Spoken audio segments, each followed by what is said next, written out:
마음이 말랐도다. 아멘. 오늘은 우리가 요엘에게 임한 여호와의 말씀이라는 제목으로 요엘서에 나타난 하나님의 심판의 말씀을 함께 살펴보도록 하겠습니다. 오늘 함께 나누는 요엘이라는 성경은 다른 선지서들과 다르게 해석하기에 조금 난해한 부분들이 많이 있습니다. 이 책은 남유다에게 하나님의 심판의 메시지를 요엘이라는 선지자가 전하는 것으로 나오지만 1장 1절에서 부두엘의 아들이라는 것 외에는 요엘에 대한 다른 소개가 이 책에서 나오고 있지 않습니다. 그리고 시대적 배경을 살펴봐도 요엘이 활동하던 시기와 이 당시 왕에 대해서 그리고 이 당시에 있었던 그 모든 사건들에 대해서 추가적인 설명은 성경에서 전혀 언급하고 있지 않습니다. 다만 다른 신학자들은 BC 800년 경일 것이다. 이 시대가 바벨론 포로에서 귀환하는 BC 400년 경일 것이다. 등 다양한 의견들을 제시하고 있고 이 주장에 대한 근거로서 잘 설명을 해주고 있지만 이러한 해석들이 맞다라고 단정하고 해석하기에는 조금 어려운 부분이 있기 때문에 그리고 성경 말씀에서도 시대적 배경에 대해서는 정확하게 언급을 하고 있지 않기 때문에 오늘은 이런 난해한 부분들을 잠시 내려놓고 이 말씀이 무엇을 이야기하고 있는지 또한 이 말씀을 통해서 우리가 받아들여야 되는 그 말씀은 무엇인지에 대해서 우리가 같이 말씀을 나누도록 하겠습니다. 오늘 본문 말씀 1절을 보게 되면 여호와의 말씀이 부두엘의 아들 요엘에게 임하였다라고 이야기를 하고 있습니다. 이 말씀은 요엘서라는 이 책이 요엘의 생각이 아닌 분명하게 말씀하시는 하나님의 말씀이고 그 말씀 가운데 이야기하고 있는 하나님의 메시지가 이곳 가운데 담겨져 있다는 것을 함께 설명해 주고 있습니다. 또한 이 말씀은 시대적인 배경에 대해서는 정확하게 나오고 있지 않습니다. 하지만 요엘서 전체에서 남유다 백성들이 하나님께 심판을 받고 있다는 부분을 우리가 살펴봤을 때 현재 남유다 대부분의 백성들은 하나님께 죄를 범하였던 그러한 상황이라고 추측을 해볼 수가 있습니다.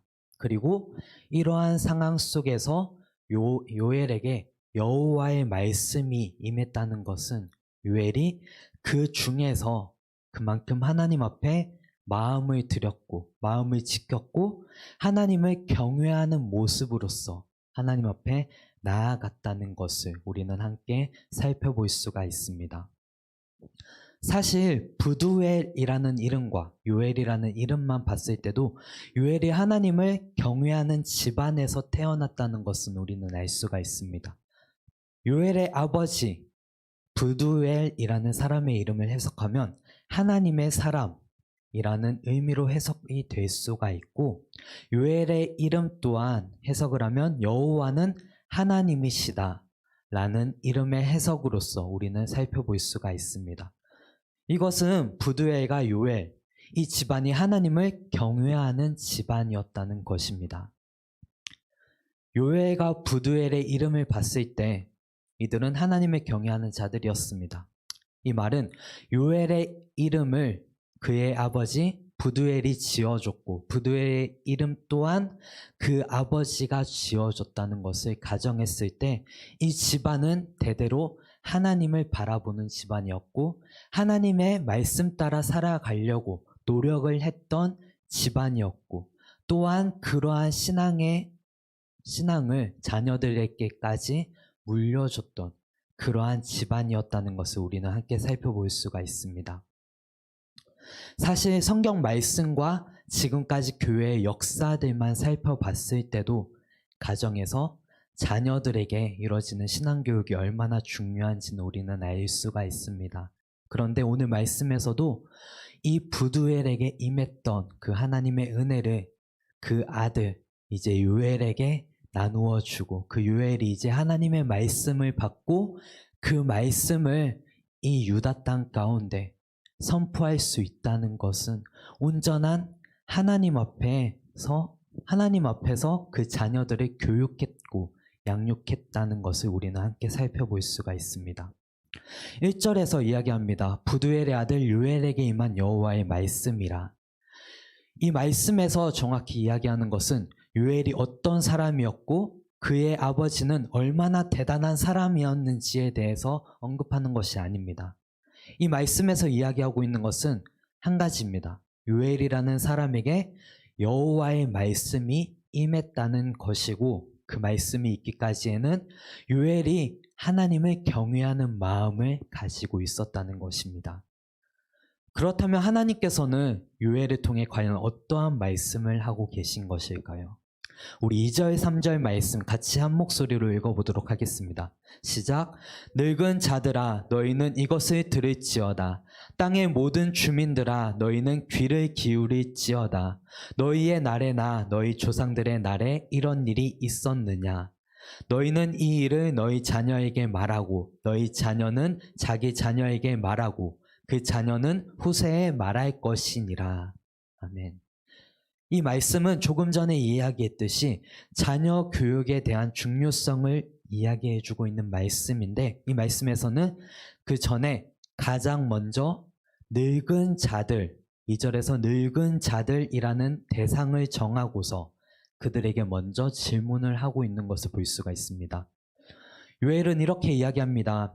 늙은 자들아 너희의 날에나 너희 조상들의 날에 이런 일이 있었느냐? 라는 질문이죠.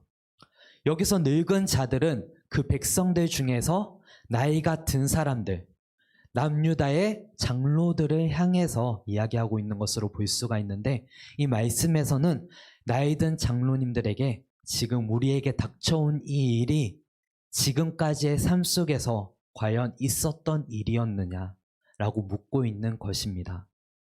이것은 지금 유다 땅 가운데 엄청난 일이 일어났다는 것을 함께 이야기해주고 있는 것인데 그 일은 지금까지 있었던 모든 일들보다 더 놀라운 일이 이 유다 땅 가운데 펼쳐졌고 그만큼 큰 재앙이 이들 가운데 닥쳐오고 있다는 것을 이야기하고 있습니다. 그렇다면 어떤 일들이 이스라엘 백성들 가운데 다가왔는지 우리 4절 말씀 함께 읽어보도록 하겠습니다. 팥중이가 남긴 것을 메뚜기가 먹고 메뚜기가 남긴 것을 느치가 먹고 느치가 남긴 것을 황충이 먹었도다. 자, 이 말씀은 지금 남유다에게 일어난 재앙을 정확하게 이야기하고 있는 말씀입니다. 귀여운 메뚜기들, 우리가 메뚜기라고 생각을 하면 조그만한 메뚜기, 이제 논밭에서 하나하나씩 잡아서 이제 옛날에는 그거를 간식으로 구워 먹었다고도 이야기를 하죠.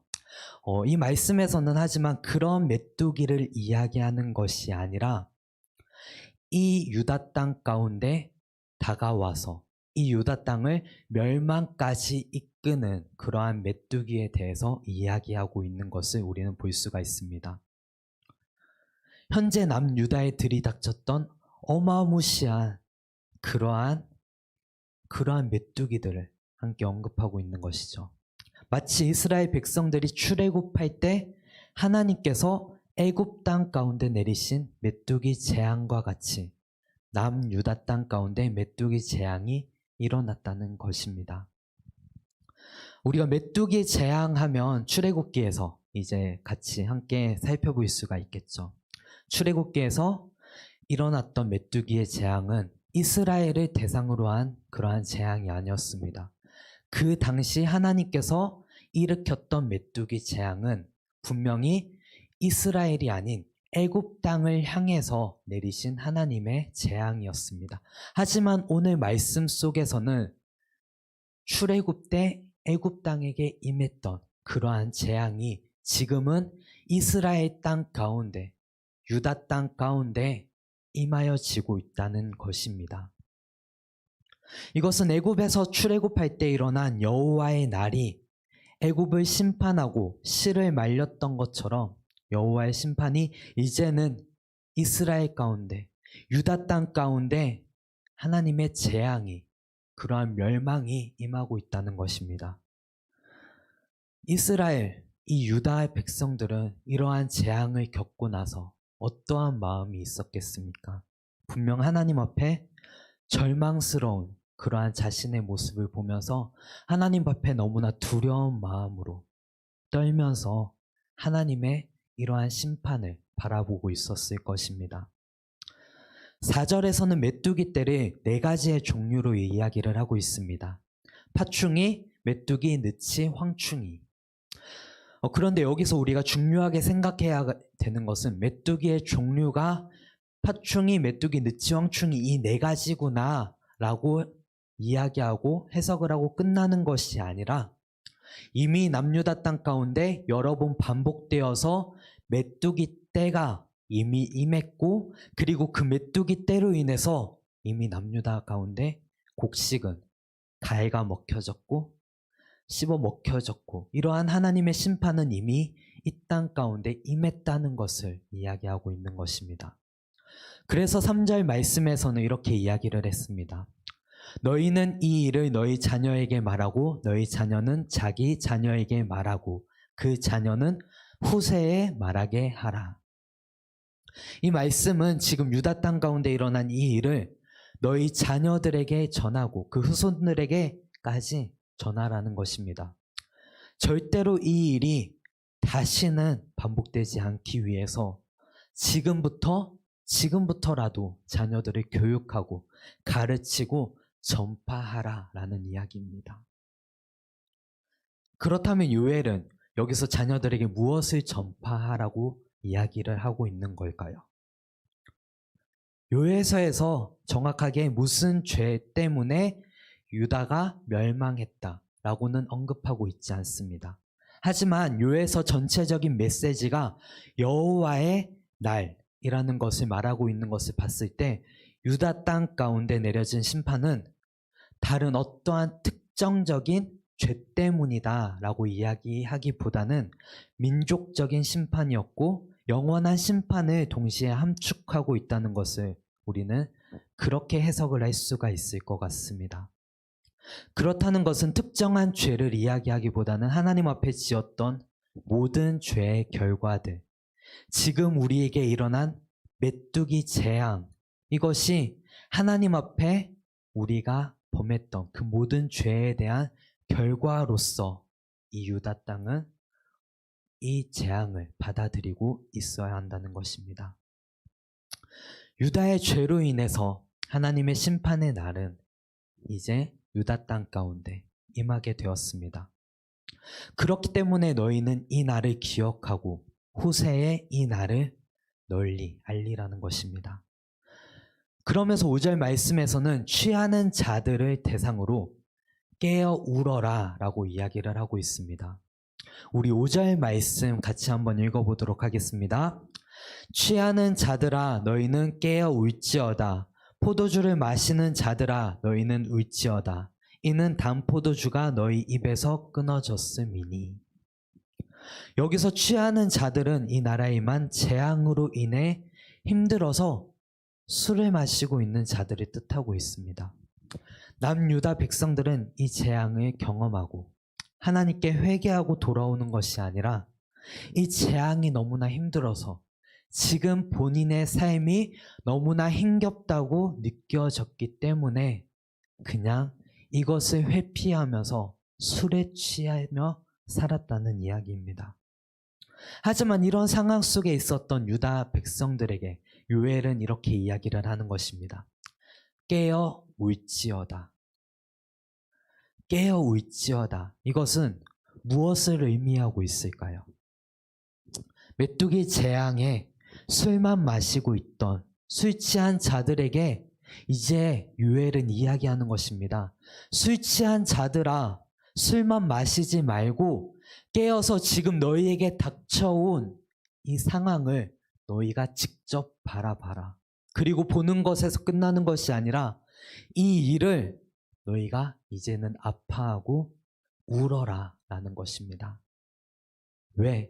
과연 왜 이렇게 이야기를 하는 것일까요? 그것은 여호와의 심판이 우리를 향해서 이 유다 땅 가운데로 여호와의 심판이 임하고 있기 때문입니다. 요엘이 처음에는 나이든 노인들, 장로들에게 자녀들에게 이 일을 전파하라라는 메시지로서 이야기를 전달했습니다. 그리고 지금은 취한 자들, 포도주를 마시는 자들에게 깨어서 하나님께 깨어서 기도해라, 울어라 라고 이야기를 하고 있는 것입니다. 그리고 6절에서 7절에서는 포도나무가 왜 이렇게 되었는지 설명을 해주고 있습니다. 우리 6절, 7절 말씀 같이 한번 읽어보도록 하겠습니다. 시작. 다른 한 민족이 내 땅에 올라왔음이로다. 그들은 강하고 수가 많으며 이빨은 사자의 이빨 같고 그 어금니는 암사자의 어금니 같도다. 그들이 내 포도나무를 멸하며 내 무화과나무를 굵어 말갛게 벗겨서 버리니 그 모든 가지가 하얗게 되었도다.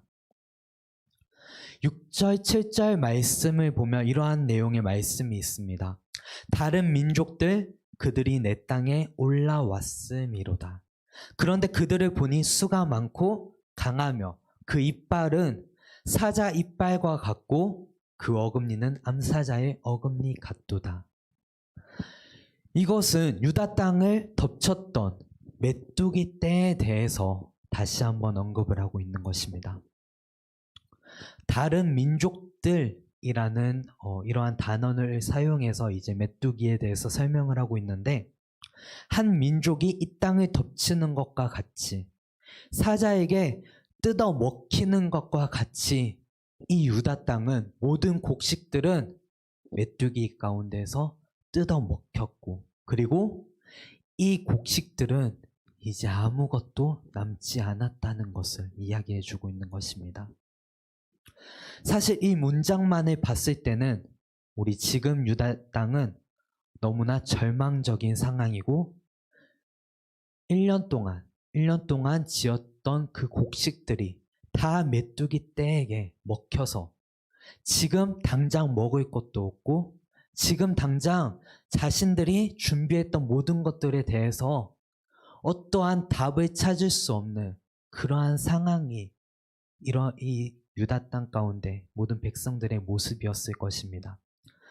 하지만 6절에서 하나님은 요엘을 통해서 메뚜기 떼가 내 땅에 올라왔다는 표현을 사용하고 계십니다. 지금까지 하나님은 유다 땅을 향하여서 내 땅이라는 이야기를 하지 않습니다. 1절에서 5절까지의 말씀만을 봐도 너희는 들을지어다 라고 이야기를 하고, 너희는 귀 기울일지어다, 너희 자녀들에게 말해라, 너희는 깨어 울어라 라는 표현을 사용하면서 우리 자녀들, 나의 백성들에게 깨어서 전하라 라는 메시지가 아니라 다른 사람들에게 이야기를 하는 것처럼 너희는 깨어라, 너희는 너희 자녀들에게 이야기를 해라, 이렇게 이야기를 하고 있는 것을 볼 수가 있습니다. 다 너희라는 표현을 사용하시면서 유다 땅을 이야기하신 것입니다. 하지만 6절 말씀부터 하나님은 이제 다른 표현으로서 유다 땅을 이야기하십니다. 너희는 너희 땅으로 표현을 하시는 것이 아니라 메뚜기 떼가 내 땅에 올라왔다라는 표현을 사용하시면서 이제 유다 땅을 너희의 땅, 너희 유다 땅이라고 이야기하는 것이 아니라 이 유다 땅, 내 땅에 이러한 일이 임했다라고 말씀을 하고 계신 것입니다. 지금까지 너희라는 표현을 사용하셨지만, 그리고 지금도 그 재앙 속에 유다 백성들은 처해 있는 상황이지만, 하지만 이러한 상황 가운데에서 하나님은 말씀하시는 것입니다. 하지만 이제 이 재앙이 너희만의 재앙이 아니라 이제는 내 땅 가운데 임한 재앙이 될 것이고 하나님의 백성들에게 임한 재앙이 될 것이다 라고 말씀을 하시는 것입니다. 남유다라는 이 땅이 재앙을 받고 멸망하는 것은 이제는 다시는 하나님께서는 이것을 지켜만 보는 것이 아니라 이제 그곳에 개입을 하셔서 하나님의 회복과 하나님의 은혜를 이 땅 가운데 허락하실 것이라는 것을 함축적으로 예언하고 있다는 것을 우리는 의미하고 있다는 것입니다. 7절에서 이렇게 이야기합니다. 그들이 내 포도나무를 멸하며 내 무화과 나무를 긁어 말갛게 벗겨서 버리니 그 모든 가지가 하얗게 되었도다. 7절 말씀에서도 똑같이 이야기합니다. 내 포도나무와 내 무화과 나무라는 표현을 사용하면서 하나님의 포도나무, 하나님의 무화과 나무에 대해서 이야기를 하고 계신 것입니다. 사실 이 말씀의 전체적인 내용은 6절의 말씀처럼 남유다가 절망 가운데 있다는 말씀으로서 해석되어지는 게 맞습니다. 이 문맥상 그렇게 해석되어지는 게 맞습니다. 하지만 하나님께서는 포도나무와 무화과 나무를 이스라엘에게 평화의 상징으로서 말씀을 해주셨습니다. 이것은 하나님께서 이스라엘 가운데 이전에 허락하셨던 하나님의 평화의 약속이었는데, 이 약속에 대해서 이 나무는 나의 평화의 약속이 이 유다 땅 가운데 있었다라는 것을 이야기해 주는 것입니다. 하지만 지금 유다의 죄로 인해 그 평화의 상징이 끊어진 상태이죠. 우리 한번 같이 한 가지 고민을 해봤으면 좋겠습니다. 한 가지 우리 성도님들에게 질문을 한 가지 하고 싶은데, 내 삶에 하나님의 은혜가 없다면, 내 삶이 하나님이 개입된 것이 아니라 하나님과 나와의 관계가 있는 것이 아니라 그 관계가 끊어진 상태라면, 내 삶에 하나님의 개입이 전혀 없는 상태라면 우리 성도님들의 삶은 과연 어떤 삶이었을 것 같습니까? 아마 저한테 이러한 시간들이 주어진다면 이 시간은 너무나 힘든 시간이라고 이야기를 할 것 같습니다. 하나님이 없는 시간, 하나님과의 관계가 깨어진 시간, 이것은 절망의 시간이고 죽음보다도 두려운 그러한 시간일 것 같습니다. 이 7절 말씀은 남유다의 현재 상황을 이야기해주고 있습니다. 물론 하나님께서 약속의 말씀을 이 땅이 회복될 것이라는 그러한 표현에 잠깐 사용을 하시지만, 지금 상황 속에서는 유다 땅은 하나님과의 관계가 끊어졌다는 것을 이야기하는 것입니다. 7절 말씀은 남유다의 현재 상황을 이야기해주고 있는데, 메뚜기 떼라는 도구를 통해서 남유다를 멸망하셨지만 지금 남유다가 가장 고통스러워해야 하는 것은 없어진 곡식이 아니라 하나님과의 관계가 끊어졌다는 것을 돌아보면서 그 사실에 울면서 고통스러워하면서 깨어서 기도하라는 것입니다. 단지 내가 1년 동안 지었던 그 곡식들이 없어졌다, 이것 때문에 내가 울면서 슬퍼하라는 것이 아니라, 하나님께서 지금 유다 땅과 유다 백성들과 함께하지 않는다는 그 일만을 바라보고 하나님 앞에 눈물로써 하나님을 바라보고 다시 한번 하나님을 찾고 구하고 회개하라는 이야기입니다. 그리고 그 방법에 대해서 8절에서 이야기를 해주고 있습니다. 우리 8절 말씀 같이 한번 읽어보도록 하겠습니다. 너희는 처녀가 어렸을 때에 약혼한 남자로 말미암아 굵은 배로 동이고 애곡함같이 할지어다.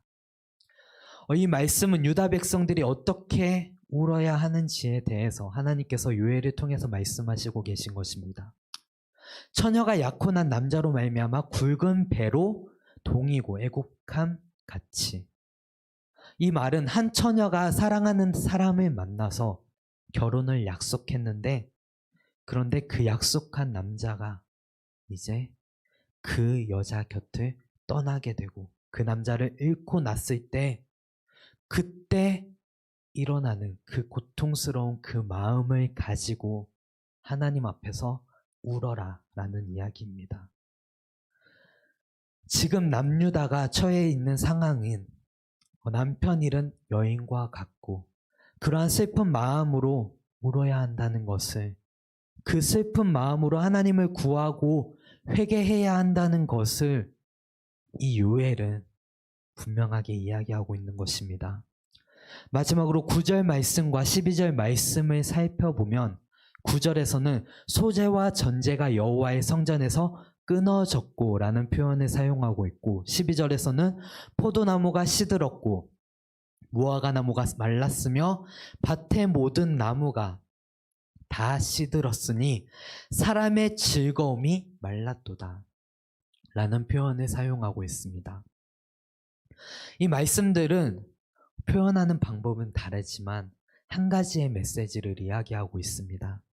지금 남유다에는 하나님과의 교제, 예배가 현재 끊어져 있는 상황이고 하나님께서 허락하시는 평화의 상징인 포도나무가 시들었고 무화과 나무가 말랐다는 것입니다. 그리고 그로 인해 사람의 즐거움까지도 말라버렸다라는 이야기입니다. 이것은 하나님과의 지속되어지는 관계, 이것이 얼마나 소중하고 그 관계로 인해서 우리가 얻는 평화와 축복이 얼마나 큰지에 대해서 알려주고 있는 말씀입니다. 그리고 하나님과의 관계가 끊어질 때 우리가 얼만큼 고통스럽고 힘들고 아파하며 나아가고 있는지, 그러한 상황에 처했을 때 우리의 마음이 어떠한 마음인지에 대해서 함께 이야기해주고 있는 것입니다. 말씀을 이제 마무리하면서 우리가 다시 한번 이 말씀을 살펴보기를 원합니다. 오늘 말씀 속에서 요엘 선지자는 1장에서 한 가지의 메시지를 전하고 있습니다.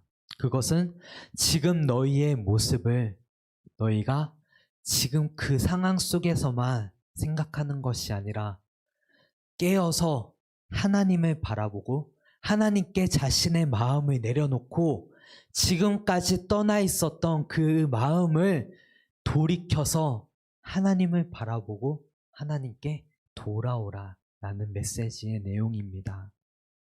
이것은 단지 이스라엘 백성들, 유다 땅이 지금 막상 힘든 상황이기 때문에 지금의 상황을 모면하기 위해서 너네가 회개해야 된다, 너네가 하나님을 바라봐야 된다 라는 이러한 메시지로서 쓰여진 것이 아니라 지금까지 있었던 너의 모든 죄들을 돌아보고 그 죄들을 하나님 앞에 내려놓아라. 너네 죄 때문에 지금 너희가 있는 이 상황은 너네 죄 때문에 하나님과의 관계가 끊어진 상태이고, 이러한 상황이 지속된다면 하나님께서는 너희에게 또 다른 심판을 주시면서 너희가 하나님을 돌아보기까지, 하나님을 바라보기까지 끝까지 하나님은 너희에게 말씀하시고 이 땅을 인도하실 거라 라는 것을 말씀하시고 계신 것입니다. 말씀을 마무리하면서 우리 성도님들에게 마지막으로 한 가지 질문을 드리고 싶습니다. 지금 성도님들과 여러분들과 하나님과의 관계는 어떻습니까? 포도나무가 시들고 무화과나무가 마르듯이 내 마음의 영적인 상태가 메말라 있지는 않습니까?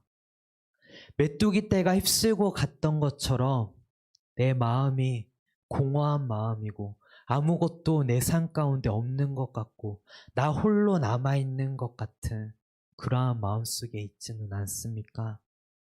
혹시 그러한 마음 가운데 있는 성도님들이 계시다면 이 시간 하나님 앞에 우리의 마음을 온전히 내려놓고 하나님께서 우리 가운데 허락하셨던 그 사랑을 다시 한번 기억하고 그 사랑 앞에 다시 한번 내 마음을 올려드리면서 하나님 한 분께 우리의 온 시선과 우리의 모든 정신을 집중하면서 나아갔으면 좋겠습니다. 그렇게 나아갈 때 우리의 아픈 마음과 우리의 상처받은 마음, 우리의 공허했던 삶은 하나님의 사랑으로서 하나님께서 다시 한번 채워주실 것이고, 무화과 나무를 통해서 허락하셨던 하나님의 그 은혜를 다시 한번, 그 축복의 의미를 우리 가운데 허락하실 것입니다. 우리가 이 시간 말씀을 기억하면서 기도하기 전에